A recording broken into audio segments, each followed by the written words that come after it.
Yeah. So good afternoon, all of you.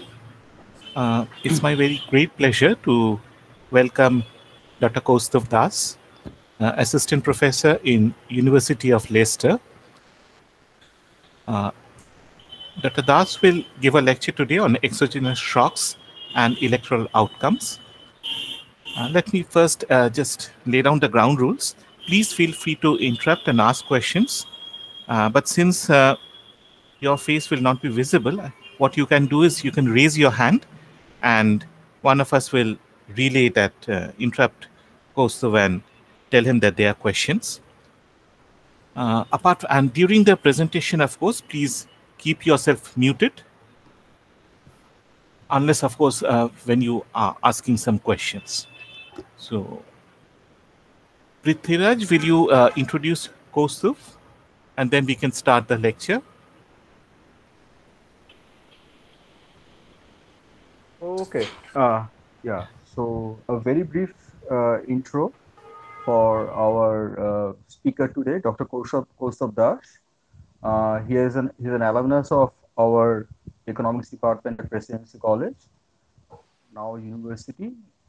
He graduated from Penn State University uh, and then taught at Exeter, and now he's at Leicester. And he's an applied macroeconomist, and we are happy to have him today. So over to you, Ghosh. Okay, thank you very much. So, thank you very much for the invitation. It is always a pleasure to have an opportunity to present something in presidency. First of all, I am a bit nervous in the sense that this is the first time I am ever involved in an empirical paper, and it's the first time I'm presenting an empirical paper. So it's a learning curve, a learning process for me as well. So whatever questions you have, if I my explanation is not very clear, please feel free to stop me. And I was just wondering that if either Zakida or Prithviraj can, either of them can leave their microphone unmuted so that I know that my connection is still on, because I can only see the slides. Even if I'm disconnected, I won't be able to know. Okay, sure. So this is a joint work with Atisha Ghosh from Warwick and Pushkar Maitra from Monash University. So I must say that on the course of working on this paper, I'm learning about empirical stuff from Pushkar and Atisha. So I am more of a student today than the presenter. So to start with, the motivation of this paper. Now, democracies across the world, it has a common feature that there are regular elections at all levels. And elections, by elections, citizens actually express their preferences by voting for candidates whom they would prefer to represent them. So, whom they want to govern them over the next few years. So this means that a voter's choice should reflect their overall opinion about the contesting candidates. Now, what do we mean by voter rationality?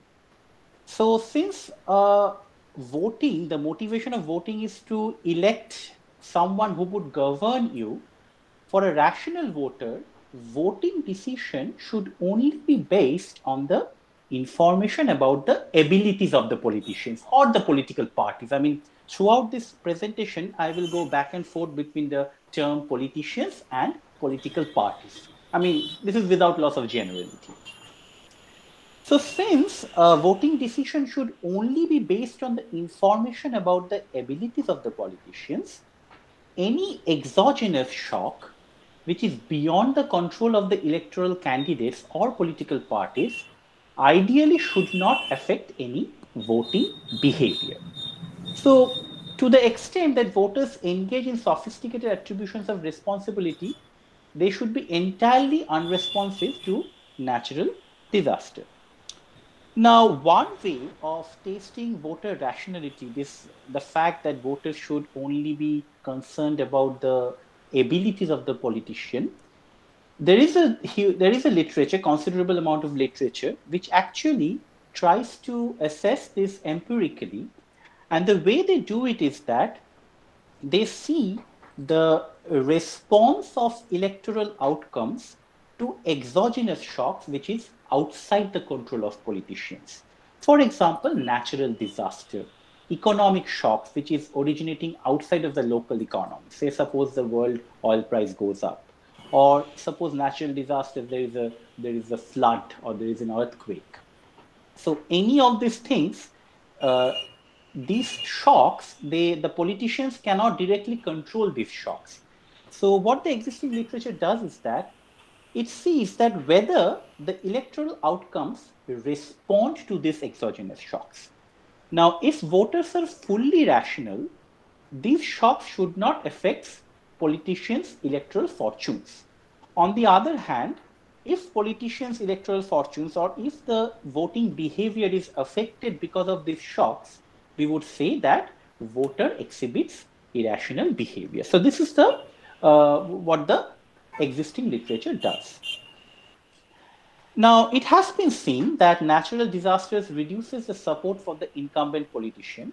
There are evidences from US, Turkey, Italy, India, and citizens support incumbent when the world economy booms. Again, a shock which is outside the control of the politician. Now, here comes the motivation for our paper. The question is this response of voter entirely rational? So it has been observed that generally fewer voters punish the incumbent when the government responds vigorously to the crisis, indicating that the voters are actually rewarding the government for their responding to disasters. So electoral effect of exogenous shocks is dependent on how the incumbent politicians respond. This means what?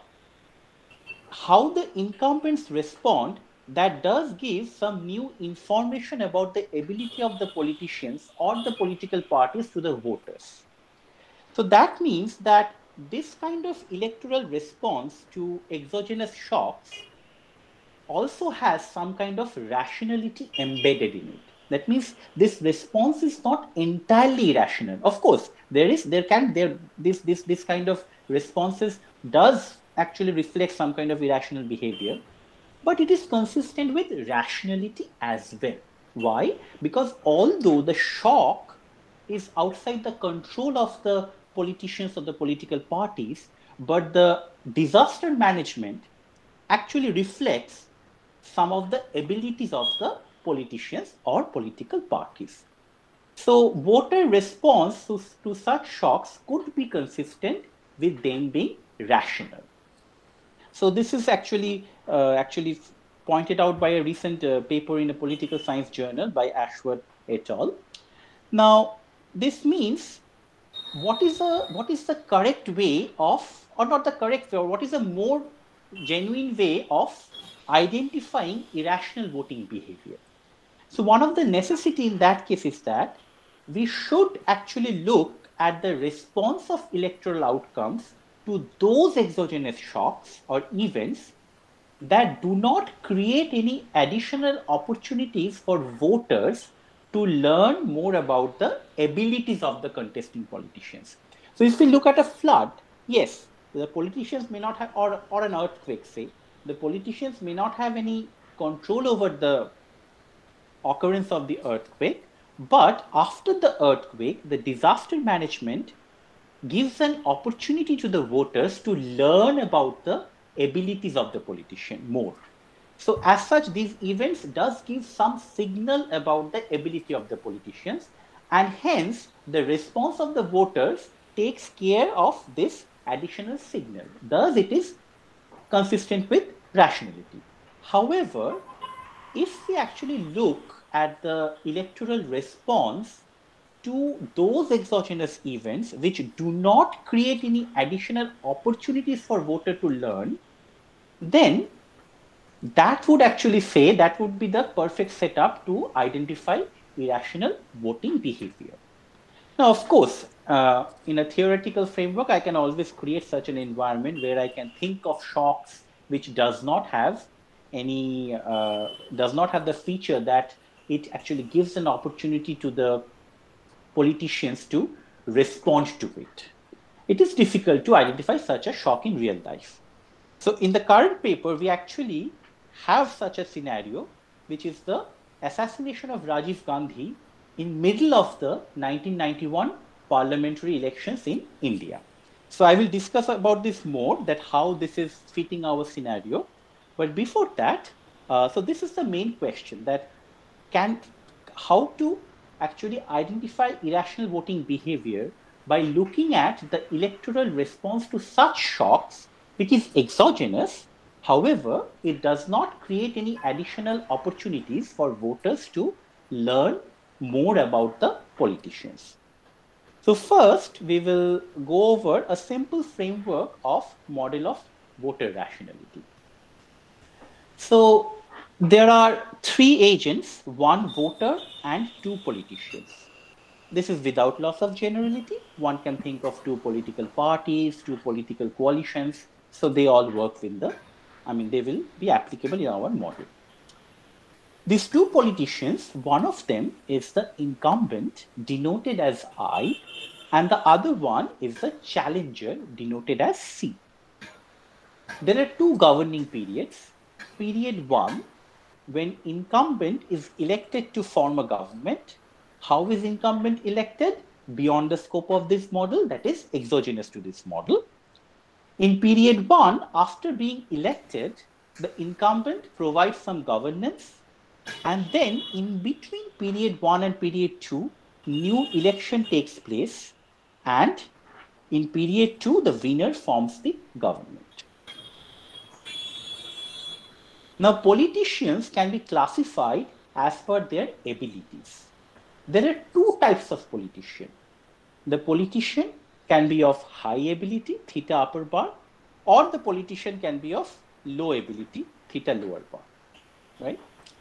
Now, voter does not observe the true type of a politician. All it has is a prior. So, pi I is the prior in the sense that it is the probability with which the voter believes that politician I to be of high ability, that is theta upper bar. Now, at the end of period 1, as I said, as I mentioned previously, that in period 1... Has a question. Yes, sure. yes. Yes, May I please. ask you a question? Please, Actually, I please. missed first few slides, so I'm asking you just, what do you mean by the ability of a politician? Is it related to taking good policies? I mean, higher ability No, politicians can is the take good ability. policies or not? Okay, for example, consider two finance ministers. Both have the good intentions, but you are restricted by your ability as well. I mean, how efficient you are in implementing something. So you can visualize some policies, but so by ability I mean that how well a politician can implement something. That's what I mean by ability.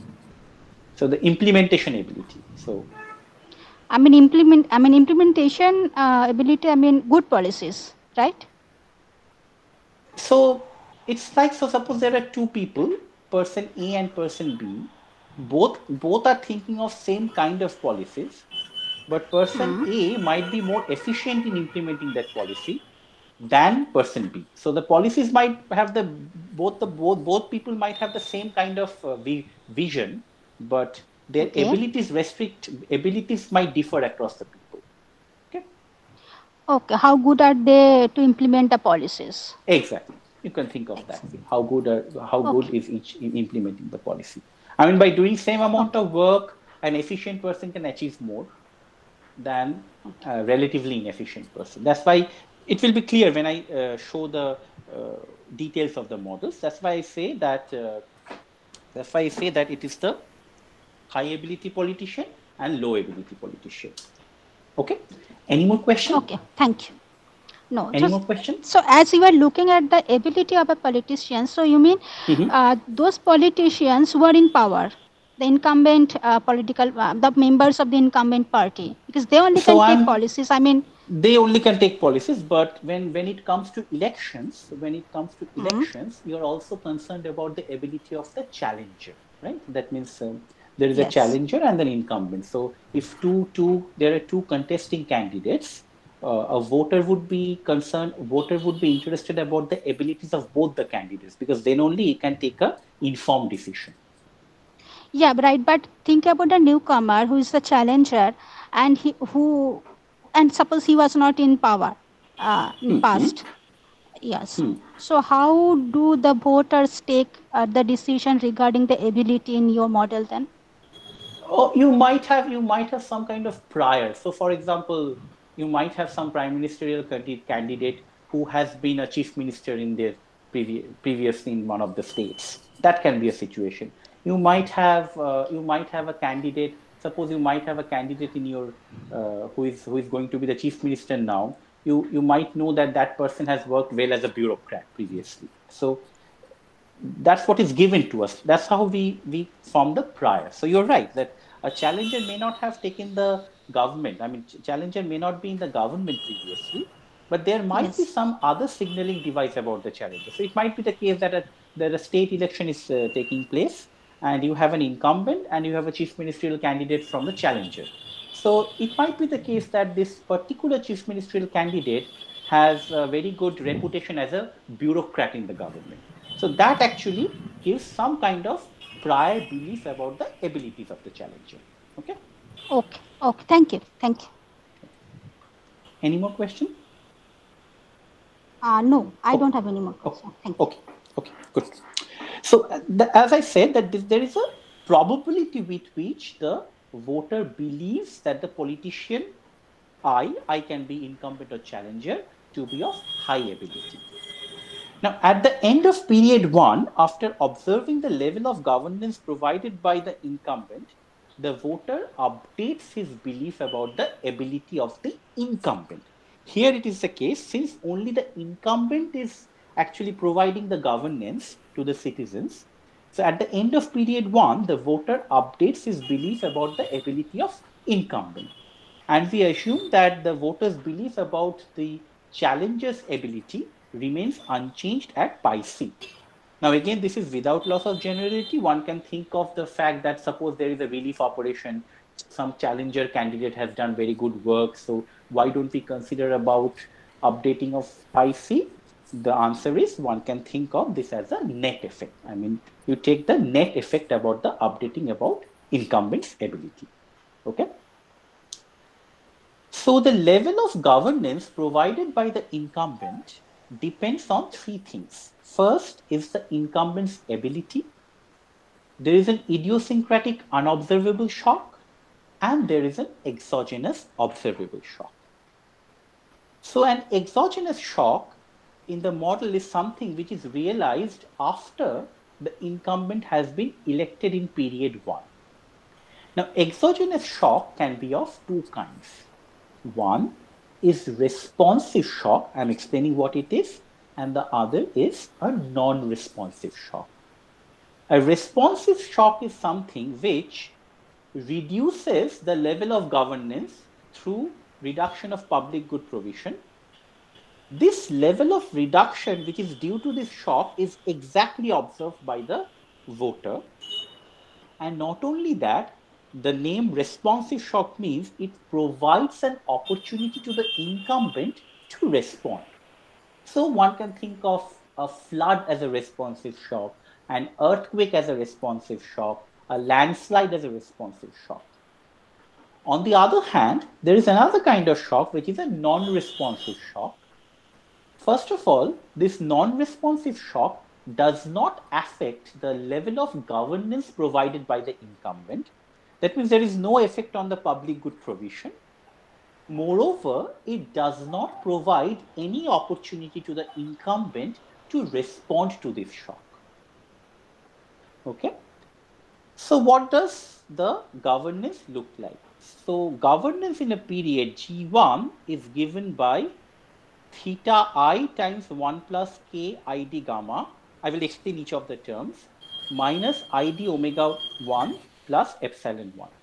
So G1 is the aggregate level of governance, which is perfectly observed. So voter observes G1. Okay. Now ID is an indicative variable, which means that the shock has a responsive characteristic. If the shock has a response, so if there is no shock, so if ID is equal to 0, then the governance is simply given by theta I plus epsilon 1. That means one can observe this aggregate level of governance but cannot differentiate between the two because the ability is not known and there is an idiosyncratic shock here.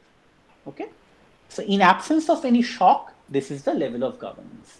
However, if there is a shock, then the immediate effect of the shock is that there is a reduction in the level of public good provision by the amount omega 1. So that's why it enters as a negative sign. However, since it just gives one question. Please. One question, please. Sure. You are assuming that the voters have perfect memory. First period. Yeah, I mean first period পরেই হচ্ছে বলে sorry, not first period, ওই যে পিরিয়ডে যে কোনো সময় যে গভর্নেন্স গুলো, right, I'm applying equal weightage to it. I'm applying equal, but not to recent events.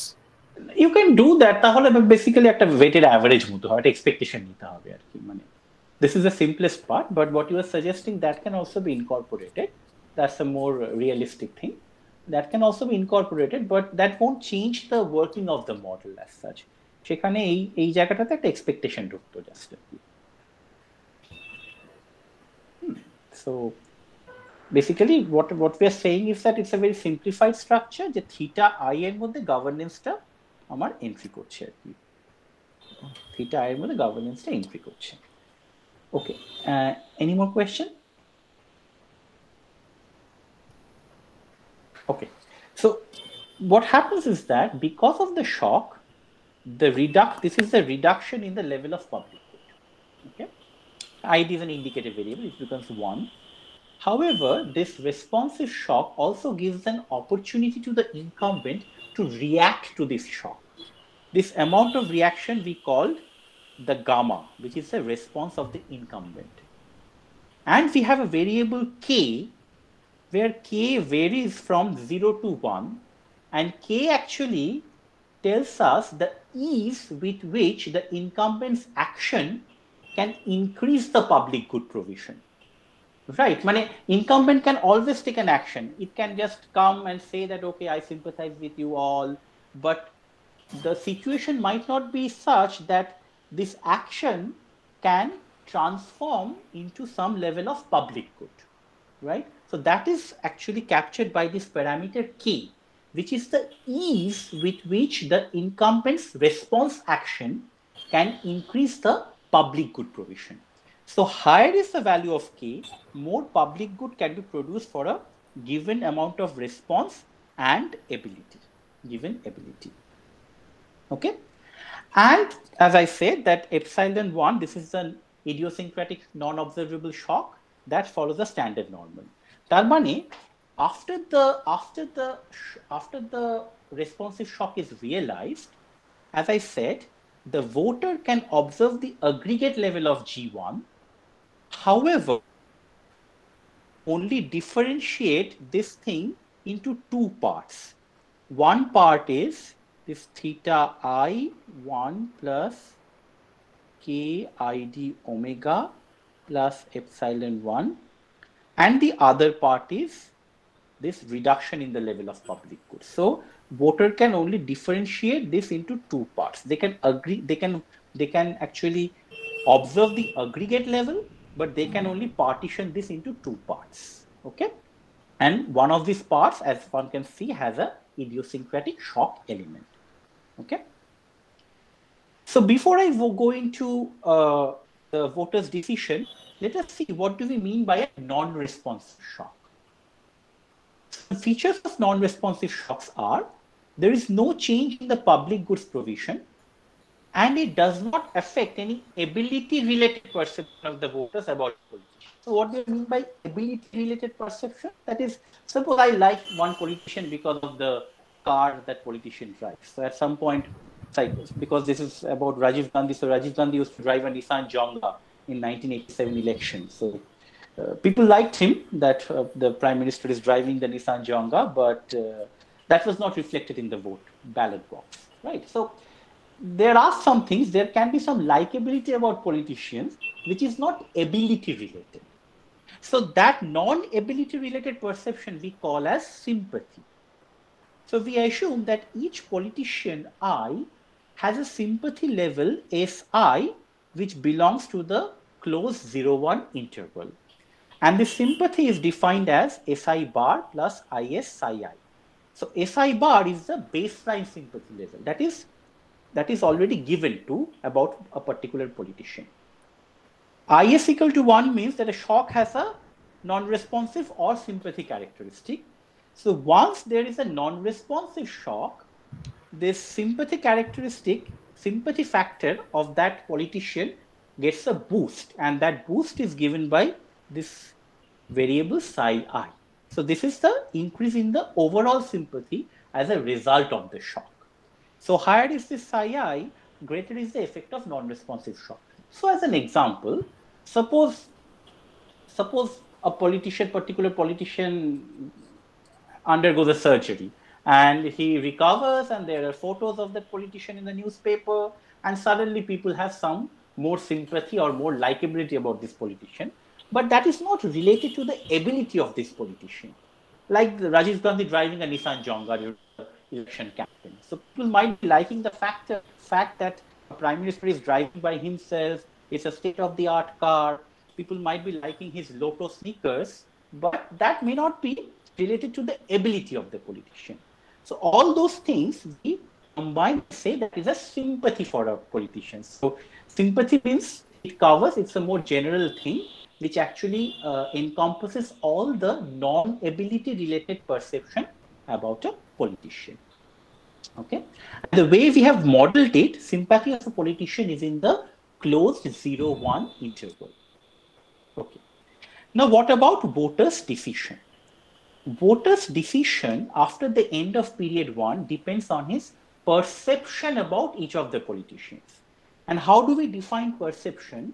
Perception of a voter for a politician is the weighted average of the belief about the ability of the incumbent and sympathy for a politician. So previously we have seen that for each politician I, the voter has certain belief about its ability. So pi I is the probability with which the voter believes that politician I is of high ability. And we have also seen that each voter has a liking of a particular politician which is non-ability related. So that is what we call a sympathy factor. So each voter has a sympathy level for a particular politician Si. So we define the perception of a politician for the voter as kappa I, which is a weighted average of the belief about the ability and the sympathy factor of the politician. So rho is something which we call the degree of rationality of the voter, which can vary between open 0 to closed 1.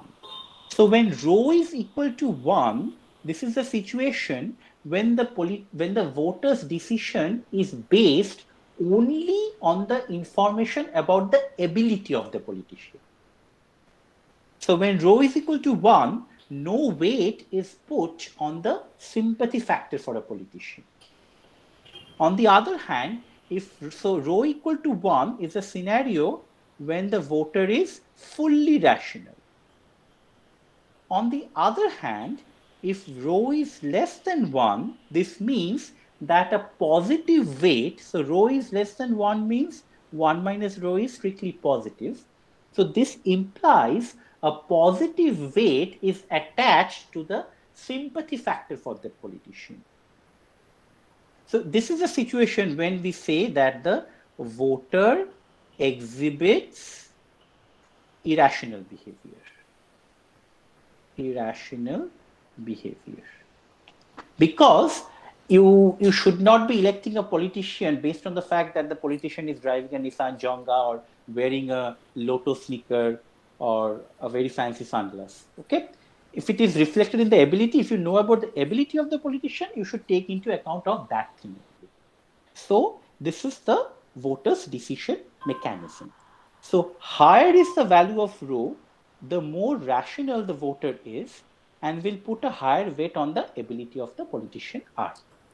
Okay. Now comes, how does the voter updates the belief about the incumbent's ability? Recall from our equation of governance level, epsilon I is given by this. And using Bayes' rule, the updated belief about the politician, about the incumbent is given by this equation. So following this updation of the belief, the perception of the about the vote incumbent is given by this equation. And from here, we can actually find out the condition for the re-election of the incumbent. And the simple condition for the re-election of the incumbent is pi iu greater than equal to kappa bar by rho, where kappa bar is given by this right-hand side.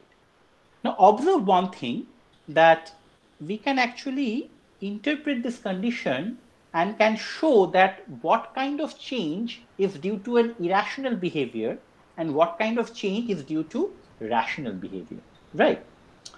Now, if there is a change, so I's probability of re-election is affected via two channels. Either it is a change through the value of kappa bar, which we call the irrational change, or it is a change in the belief of the voter, which we call the rational change. Why this is so? Let me explain this. Observe the expression of kappa bar, right? As per the assumption of the model, my pi c is constant. It is not changing. So this term is constant. So any change in kappa bar has to come from the change in this term.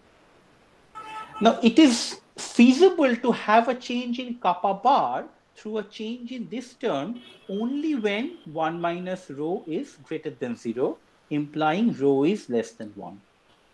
This means that if kappa bar changes, then it must be the fact that rho is less than 1. That means the voter exhibits some form of irrational behavior. On the other hand, if kappa bar remains the same but pi iu changes, that change is something which we call a rational change. Why? Because any change which comes through a change in pi iu is because of the fact that there is a higher updating of the belief. It is because of the updating process of the belief about the ability of the politician. So these are the two kinds of changes we can identify. So how to identify irrational change? So consider a shock that exhibits only a non-responsive characteristic. That means there is no responsive characteristic of that shock. That means ID is equal to 0. That means there is no reduction in the level of public good and no question of responding to that, and no change in the belief about the ability of the politician. And as I said, that the only way this could affect the probability of incumbent being re-elected is through the effect on kappa bar. So if we look at the expression for the kappa bar in this slide, IS, if there is a non-responsive shock, that can affect the value of kappa bar. Okay. So the only channel is through kappa bar, and as we can see that kappa bar is given by this equation, this non-responsive shock can affect kappa bar only when my rho is less than 1. That means voter exhibits irrational behavior. So from here we can have two testable hypotheses from our theoretical model. First is that if the vote shares for incumbent or challenger changes in response to a non-responsive shock, we conclude that it reflects irrational voting behavior. And this comes directly from this reasoning that if something is changing because of change in kappa bar in our model, that change can only happen if rho is less than 1. And at this juncture, I should mention that although we are talking about the re-election of the incumbent, we can also capture the election probability or elected probability of the challenger. Why? Because there are only two contestants here in the model. So if we see, for example, suppose there is a shock which actually increases the sympathy level of the challenger. In that case, this kappa bar is positively affected. So given a particular level of pi iu, if kappa bar goes up, that reduces the probability of the re-election of the incumbent, implying increases the probability of the re-election of the challenger. So although we are only working with the re-election of the incumbent equation here, this can actually capture the re-election probability or the vote share of the challenger as well. Hence, we get two hypotheses. The first hypothesis is this, and the second hypothesis is that if the probability of winning for incumbent or challenger changes in response to a non-responsive shock, we conclude that it reflects irrational voting behavior. So this is all about the theoretical model. So in the rest of the presentation, I will explain that how we actually take this theoretical model to test it empirically. Okay. And up to this, any question? Anyone?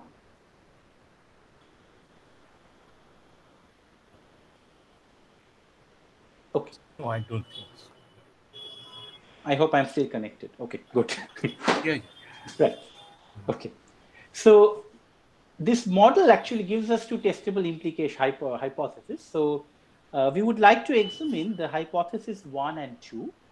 And we would specifically like to examine a special case when the baseline symptoms for all the politicians are equal to 0.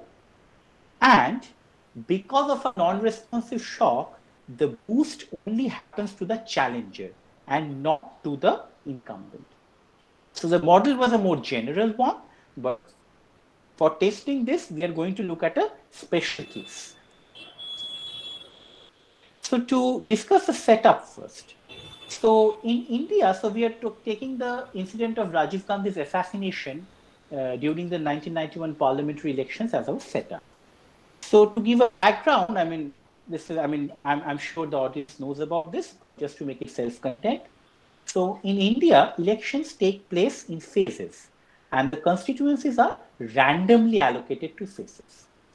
Now, this assignment of seats to phases is done by Independent Election Commission of India, to which political parties and candidates do not have any influence, at least officially. So, and the other part is that results are always announced after all the polling is complete. So, as people know that even no exit polls are allowed to publish their interim results until and unless all the phases are complete. So initially, the 1991 parliamentary elections were planned across 4 phases. Phase 1 was scheduled on May 10th, Phase 2 was scheduled on May 20th, May 23 for Phase 3, and finally May 26 for Phase 4. However, just after the second phase, Mr. Rajiv Gandhi was assassinated on his campaign trail in Sriperumbudur, and that was in May 21. So after the assassination, the Election Commission rescheduled the latter 2 phases. Specifically, Phase 3, which was scheduled on May 23rd, it got pushed back to June 12th, and the Phase 4, May 26th, it got pushed back to June 15th. And all rescheduling, it was done by Election Commission of India. People might recall at that point it was headed by T.N. Session, and political parties did not have a role to play. So this is our setup, where we can think of this assassination actually as a shock. And I will explain why we can think that as an exogenous shock and why it provides us with a very good scenario to test our theoretical model. So first of all, is it a sympathy shock? The suspected group behind the assassination was not related to any domestic political party involved in that election. And it is a non-responsive shock. So in this case, we are going back and forth between the terms sympathy and non-responsive shock. It is a non-responsive shock in the sense that the Election Commission of India did not provide any opportunity to the contesting candidates to react to this shock. That means no political parties were allowed to actually change candidates. Okay, A. B. All this rescheduling thing, they were done completely by the Election Commission of India. So no political parties had any role to play in this aftermath as well. So that means this shock ideally should not have any effect on the beliefs about the, or this shock should not have any effect on the beliefs about the ability of the political parties, because the political parties had already published the election manifesto before the election, and after the second phase this assassination took place, and all the aftermath management related to this assassination were carried out by the Election Commission of India, where political parties did not have any role to play. Hence, this shock actually should not have any effect on the beliefs about the ability of the parties. All it can do is that it can actually have an effect on the non-ability related factor about the politician, which we call the sympathy factor. So people might be more sympathetic about Rajiv Gandhi, but that has no relation to the ability of the other leaders of the Indian National Congress. Just this event of assassination. So this we take as our identification mechanism, and in this paper, using a difference in difference approach, we test whether this is true. So just to recall, who were the main contenders of the 1991 elections? So it was Indian National Congress, Rajiv Gandhi, Janata Dal led by VP Singh, and BJP at that point led by LK Advani. Now, Rajiv Gandhi was the main challenger. So although technically he was not the opposition during the election, because the Chandrasekhar government was supported by Rajiv Gandhi initially. So Rajiv Gandhi was the main challenger, effective challenger. And for all purposes, VP Singh, Janata Dal, was the effective incumbent, because Kaustav, prior to the... Yes. you're ruling out Chandrasekhar from all Yeah, consideration. I'm coming into that. I'm ruling out Chandrasekhar for two reasons. Because first of all, his party was not a big party, right? It was Janata Dal secular. It had only 32 member of parliaments, and he was, for all practical purposes, he was not in the race. And again, his government was a caretaker government. It did not have any opportunity to do any policy decision except for some of the financial things, which can be argued. But he was not in the race. Mainly, it was VP Singh who had a 9 months of governance before Chandrasekhar's government. He was the most effective incumbent. And we had an alternative challenger in BJP. And these were the rough political platforms of the political parties. Now, the exit polls actually indicated, this is from India Today Mark polls, that but for this assassination, Indian National Congress was not expected to win. So it is said, so 233 is the final tally which Congress got, right? So it has been estimated that if all elections would have taken place before May 21st, that means on May 28th, then the Congress would have won only 196. On the other hand, if all elections would have taken place on the rescheduled phase 3 and phase 4, Congress would have won 265 seats, right? So we would like to see that whether this is really an effect of the assassination or not. And also, these are some of the anecdotes where people did say that yes, there is a sympathy factor for the Indian National Congress or Rajiv Gandhi. So first of all, for the difference in difference approach, can we use this assassination shock as an exogenous shock? And one of the things one can raise is that, can people say that this assassination actually reflects or gives a signal about the inability of the incumbent? The answer is no. The first is that the exogeneity of this shock is guaranteed by the fact is that conditional on location and timings, assassination is never expected. So conditional on location and timing of the terror events, success of this assassination is random. And that is all we need. Now, could we think of this as a signal of the inability of the Janata Dal or the National Front? The answer is no, because of an advantage we have on in this setup.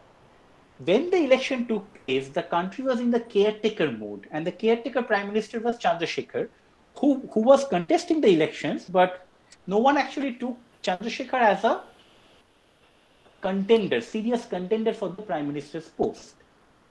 Second, security and law and order is a state subject under the Indian Constitution, and at that point, when this assassination took place, Tamil Nadu, where Sri Perumbudur is located, was under president's rule. Finally, after Rajiv Gandhi's assassination, which actually turned out to be an embarrassment for the Indian National Congress, the Varma Commission, which was actually investigating on the assassination, they actually pointed out that there was essentially no lax on the security arrangements, but the local Congress leaders, they actually disrupted security arrangements a lot. So all this evidence are actually speaking for the fact that this event could not be taken as an indicator or a signal about the ability of the National Front or Janata Dal to provide security. Hence, we actually take this assassination event as our identification mechanism. So elections occur in phases. Constituencies are randomly allocated to phases by the Independent Election Commission of India. And this assignment changes from election to election. So this picture can actually give you this idea. So we actually saw the distribution of the phases from the 1981-89 elections, 1991 elections, 1996 elections. So the color code for each phase are kept the same. And one can see from these three diagrams that there is a systematic way of assigning constituency to the phases. So it's a random assignment of constituency to phases. And the assassination is our identification mechanism. And with this picture actually explains us. So this is the color code for pre-assassination, and this is the color code for post-assassination. So what we do is that this is our estimation framework. So the dependent variable can be the vote share or the probability of winning of the particular political party. So YPST is the outcome, say vote share or likelihood of victory of the political party P in constituency C in the state S in year T. So we basically pool data over the 1989 and 1991 elections. That means we divide the total number of constituencies into two parts. One is the post-assassination phase, which we call the treatment group, and one is the pre-assassination case, which we call the control group. And this is our interaction term. Basically, this beta 3 captures the pure assassination effect. So one might argue, so what is the why are we doing this difference in difference approach? Because it might be the case that the constituencies where elections took place post-assassination might have certain characteristics which would have anyway given higher amount of vote shares or seat shares to Congress. So to see what is the pure effect of the assassination, we adopt this difference in difference estimation, and this is our pure assassination effect. Beta 3 is our pure assassination effect, which we call the DID estimate.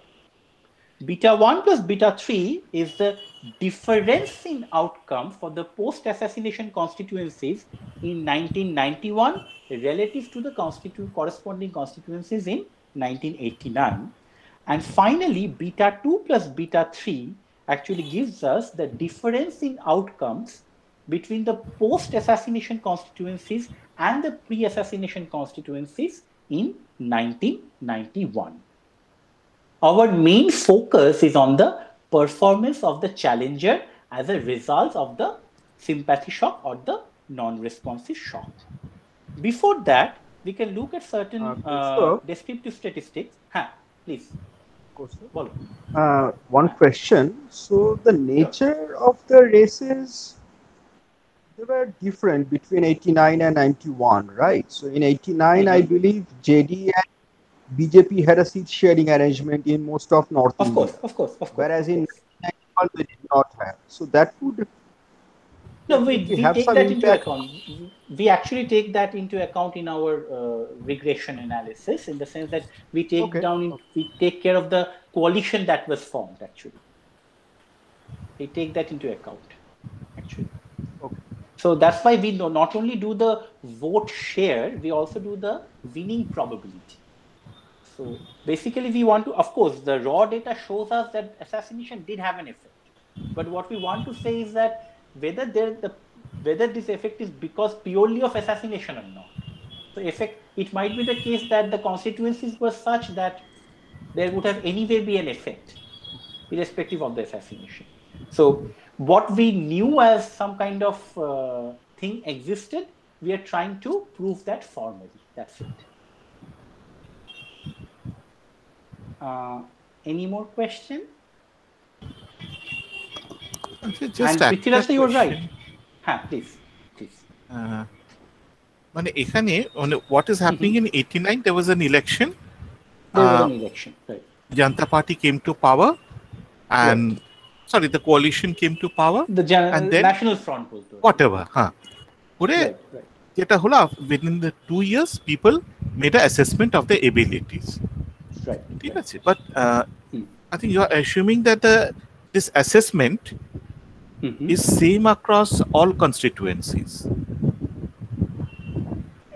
You can say an expected assessment, right? Yes. Expected assessment. Of course, it cannot be same across all constituencies. So the model has same type of voter across. So that is model has, right? You can take it as a representative voter. Of course, there is no voter heterogeneity here. So no There ideological is no voter heterogeneity here. Exactly. There is no voter heterogeneity in the model, but you can actually incorporate that. All you need to do is that in that case, you have to talk in terms of expected terms. That's it. In that case, one can take this voter to be a representative voter or median voter. So that can be incorporated. Model is a very simple model just to explain this idea of how rationality can interact with the exogenous shocks. But whatever you were saying, that's absolutely more realistic in feature.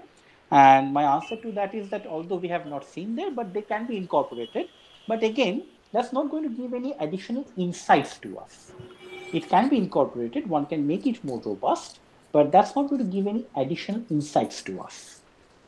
No, your defense is more regarding the theoretical model. But how will this voter heterogeneity affect the empirical part? The variation across constituencies. Voter heterogeneity. Generally, a state goes to election at that time. More or less, the entire state went to election at the same time, or a large part of the state, I think, went to election at the same time. Right.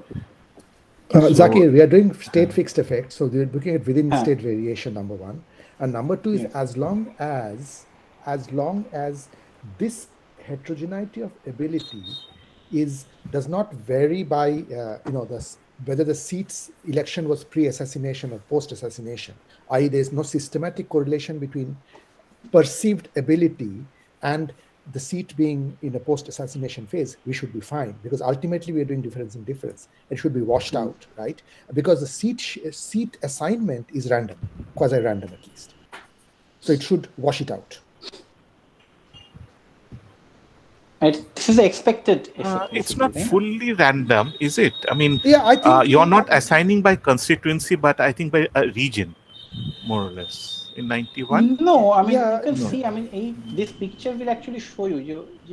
For example, 1991 থেকে more serious phases start হয়. So if you see that a color, for example, phase 2 is blue color, right? If you see 1991 and 1996, it does not give any pattern that way. If you see phase 1 or phase 3, again, it does not reflect any pattern of particular area in a particular phase only. So that way it is random. Okay. That way it is random.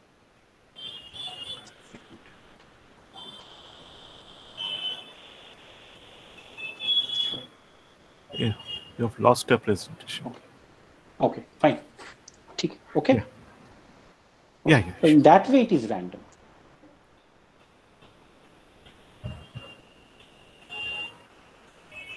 Any more questions? Okay, so quickly let me go over the results. So these are some of the, since I have 5 more minutes now. No, I mean, you can take a little more. Okay, I fine. like to be seen. So, okay, fine. So interesting part is this, descriptive statistics. So this actually shows the pre and post assassination phases, the position of the each of the political parties. So why are we doing the probability of winning? Because as we know that in Indian elections, in the first past the post system, improving on the vote share is not enough. You have to win, actually. You have to be the first. One can see here that if you see the raw data, that the position of the candidates pre-assassination, the percentages of seats where Congress was first is much lower than the percentage of seats where Congress was higher. Similarly, for Janata Dal, the percentage of seats at which they were number one pre-assassination is much higher than the percentage of seats they were at number one post-assassination. So first result, which is what is the pure effect of assassination and vote share of the parties. So basically this is our beta 3.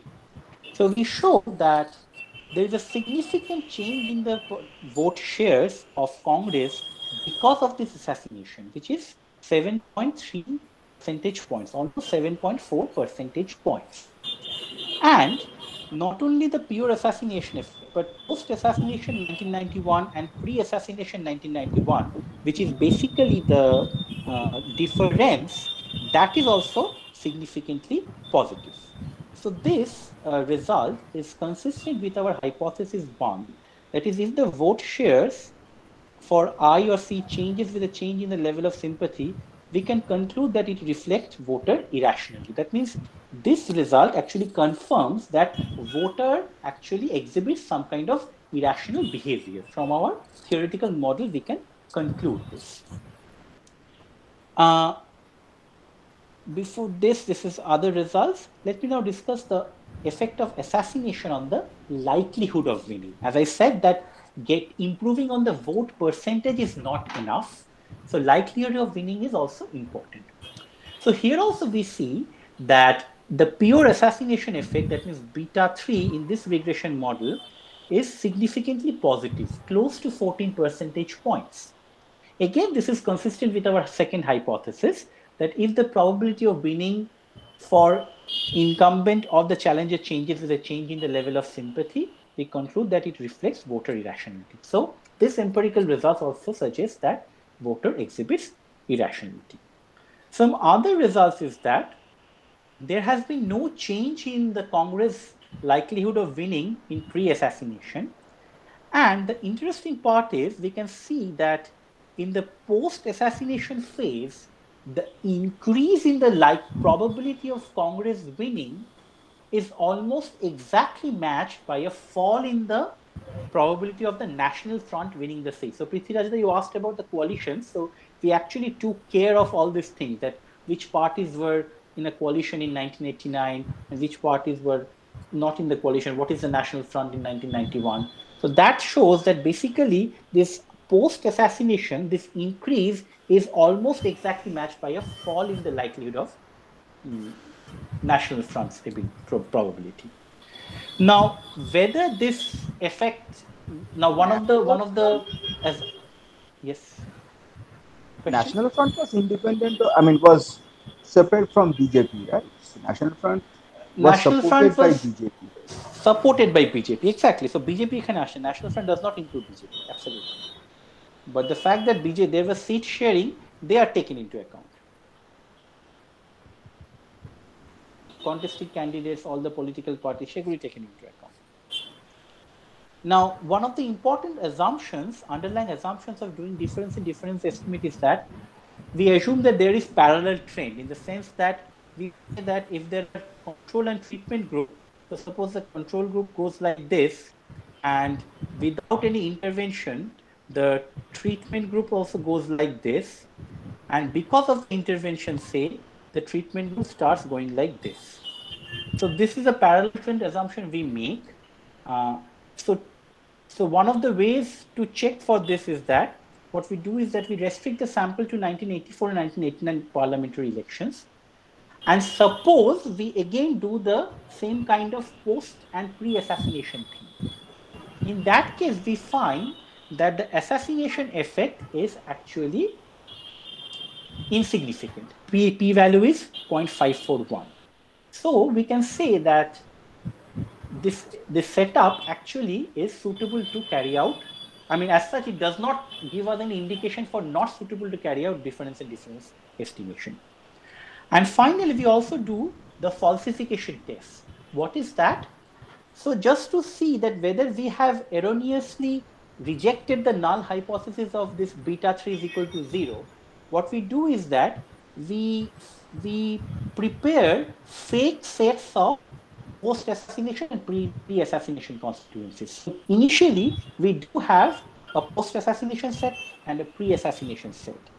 Now, what we do is that by keeping the proportions of the post-assassination constituency and the pre-assassination constituency, we randomly make groups so that they are fake data sets. And there we look at the difference estimate. So this red line is the actual estimate.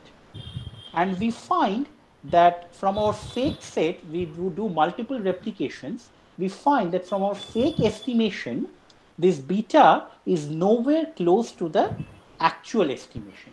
So again, this is good for us. This is actually saying that falsification test result is satisfactory. Similarly, we do it for the likelihood of winning. So there are some other results. So we can find that there is no evidence of assassination of the margin of victory. Another interesting result we have is that assassination actually reduces turnout. So our explanation for this is that Indian National Congress supporters, they are likely to turn up, but others who might expect that the vote given by them will not be pivotal or will have no effect because of the huge sympathy factor for Indian National Congress, they might have abstained from voting. Since voting is not compulsory, that is one of the explanations for the turnout reduction, because often one would say that this change in outcome will be because of an increasing turnout. But on the contrary, we can find that assassination actually reduces turnout. In general, we can see that relative to 1989, turnout is lower in 1991, both pre and post assassination. So to conclude, in this paper, we find a novel way of testing voter rationality in the sense that we examine the response of voters to exogenous shocks, which is outside the control of the politician, and we specifically look at those shocks which does not give any opportunity to the politicians to react. And this is what we call a pure sympathy or pure non-responsive shock. And we show that we find out a scenario where this kind of shock did have an effect on the electoral outcomes, which actually indicates a degree of irrational behavior on the voters' part. So I think this is all I had to say. So I'm now ready to take more questions if anyone has. Thank you very much. You have presented your paper very lucidly. I mean, it's almost like going back to the classroom, the way that you have explained every step, the intuition behind it. So that I think even the students will be able to understand, well, not the nuances, but at least the general message. Thank you very much, and I'll open the floor for discussion. Okay, thank you.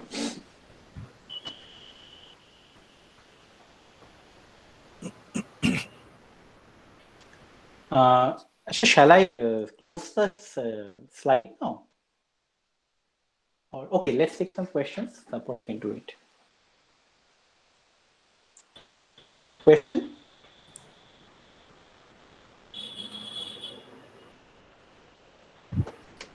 আচ্ছা একটু তোমার ওই ম্যাপটা দেখাবে electoral constituency coordinate ম্যাপটা এটা actually this is actually Atisha did this.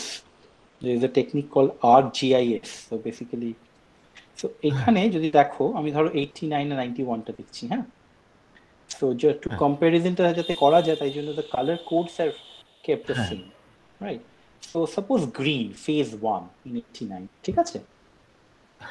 এখানে phase 1টা কিন্তু if you see 89 and 91, they're different. I mean, there is no fixed pattern. I mean, হতে পারে sometimes few states might go together, but সেটা phase 1 এ হবে না phase 2 তে হবে, that is entirely random. And sometimes constituencies are random as well.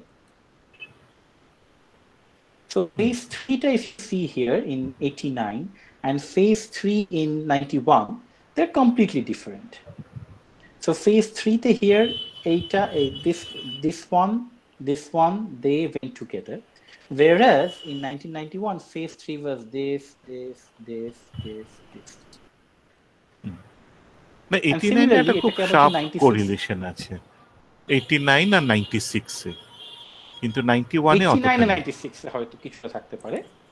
না very sharp, very obvious. মানে spatial correlation, Moran's correlation করলে I think you will get a very high value. Yes.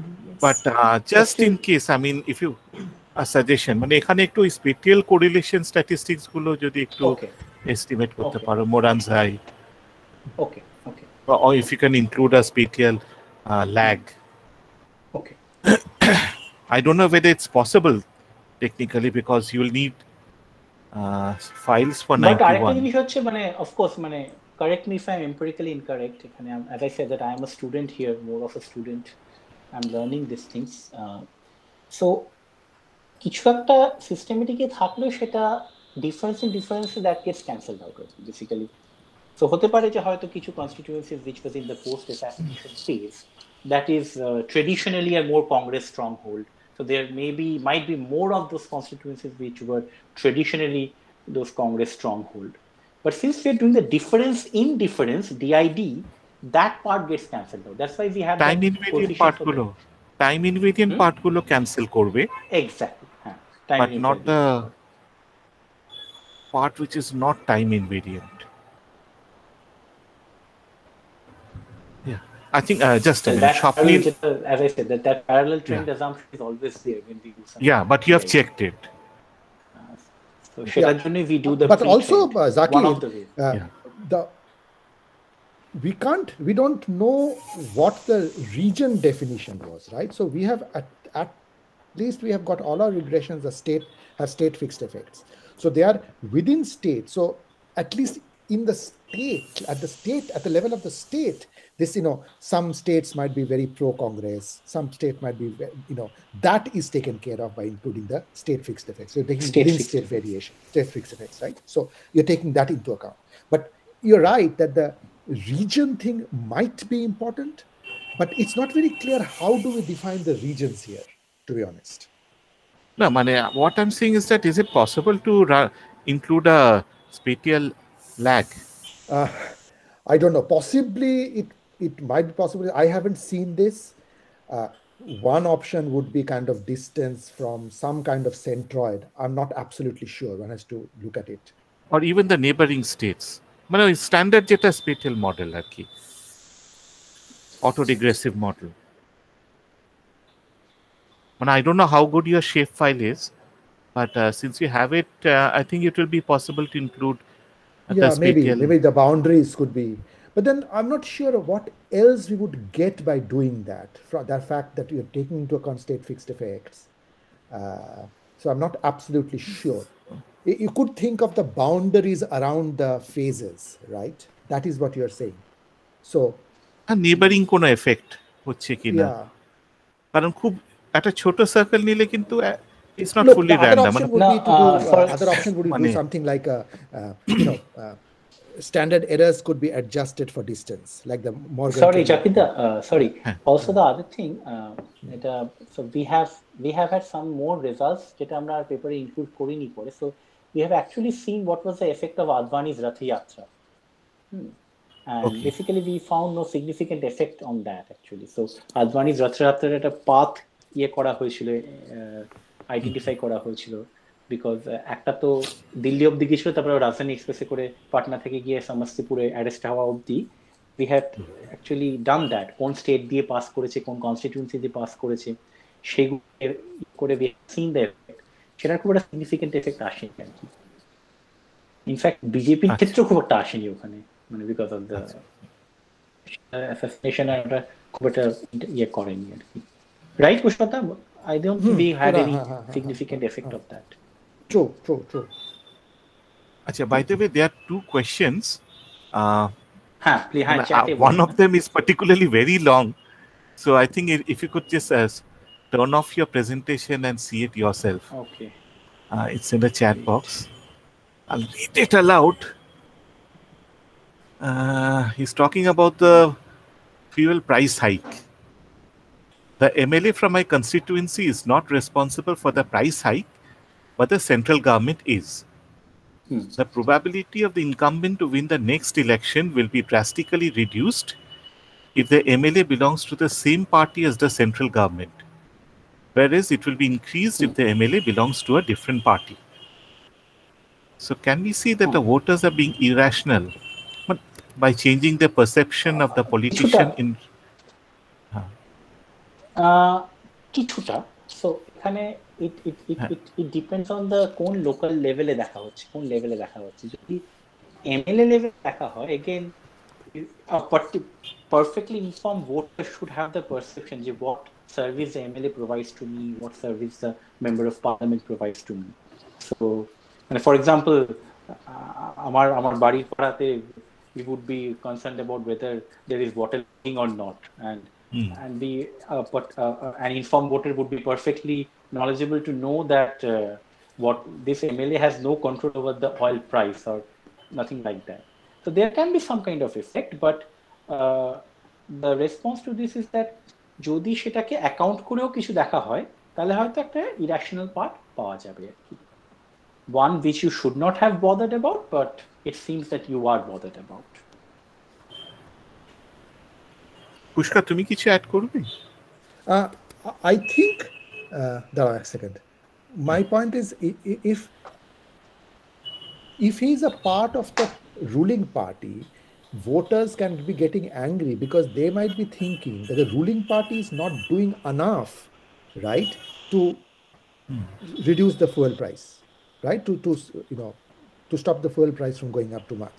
So it is a reflection on the ability of the ruling party, right? So in that sense, I would say that it is actually they're behaving rationally, right? Sorry, they're behaving rationally. Rationally, right? Because it is a reflection on the fact that as I said, সেটা depend করবে কোন লেভেলের জন্য আর কি। মানে যদি একটা municipality election হয়, সেখানে এফেক্ট করাটা is more of irrational thing, but যদি পার্লামেন্টারি ইলেকশনে হয়, that is more of rational. So that's what my response is. And the second question by Shaunok is, we see today's election system is slowly becoming presidential as people is more interested in who will lead the government. So does that mean there's a sharp increase in voter irrationality? Not really. So এখানে one can, মানে presidential হলে it actually fits the theoretical model more, but you can actually think of two policy platforms. So one response to this is that if you think that it depends on who will lead the government, that means that actually gives a signal about how well this person be able to function with the cabinet. So again, you have a manifesto. So that way, I mean, I don't think this has too much of a relation with voter being rational or irrational. So it is more about whether the voters are making their perception about a manifesto, or whether the voters are making a perception about the person. Yes, I mean, if voters start caring too much about Lotto sneaker or the prime minister candidate driving a Nissan Jonga, that is an irrational part, definitely. But as long as the voters care about this person actually talking more about the manifesto, that is not irrational actually. But taking too much, giving too much importance to all the other things, non-ability related, is of course irrational. Yeah, I mean, I would say that assessing ability will become easier in a presidential system. You only have to assess the president, but currently you have to assess both the party and the candidate. Party and the candidate. There are different levels actually. Yeah. Also, Zaki, there is another paper which came out in 2019 in GIVO by Umar Khalil and Shulagna Mukherjee and others. So they actually show that the likelihood of the probability that a particular seat is in the same phase in two successive elections is very low. Then they also show that it is not correlated with any of the electoral outcomes, voting behavior in the previous election. Which phase it will be aligned to is not correlated with any of the outcomes, election outcomes in the previous, for example, turnout or vote share of the winning party, etc., etc. So they also kind of go through a series of steps which we haven't done, which you should do actually, to ensure that they are indeed at least quasi-random. But I think if you can just estimate the global Moranzai, that would rule out the spatial autocorrelation. Yes, or the other thing is get the standard errors to be clustered at using some kind of a distance, like the Morgan-Kelly thing, right? You can do that. One can do that. That's easy to do. Stata can do that very easily, and I'm pretty sure that's not going to change any of the results. Okay. Are there any more questions? Actually, there was a lot of questions while you were speaking. So no, that's much more সুবিধা হয় আর কি তাহলে